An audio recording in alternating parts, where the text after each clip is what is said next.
మరో breaking news చూస్తున్నాం. పౌర సరఫరాల శాఖ మంత్రిగా బాధ్యతలు స్వీకరించిన రోజు తన తండ్రి చెప్పిన మాటలను మంత్రి నాదెండ్ల మనోహర్ మరోసారి గుర్తు చేసుకున్నారు.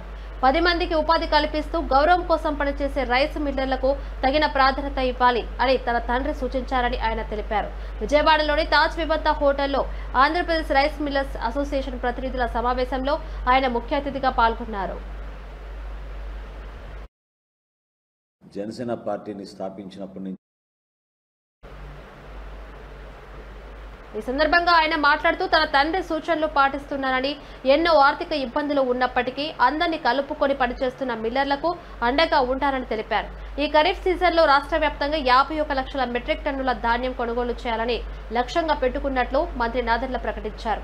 ఇందుకు సంబంధించి ఈ నెల 27 నుంచి రాష్ట్ర వ్యాప్తంగా ధాన్యం కొనుగోలు కేంద్రాలను ప్రారంభిస్తున్నట్లు వెల్లడించారు. రైతుల నుంచి ధాన్యం కొనుగోలు చేసిన 24 నుంచి 48 గంటల్లోనే వారి బ్యాంకు ఖాతాలో నగదు జమ చేస్తామని స్పష్టమైన హామీ ఇచ్చారు.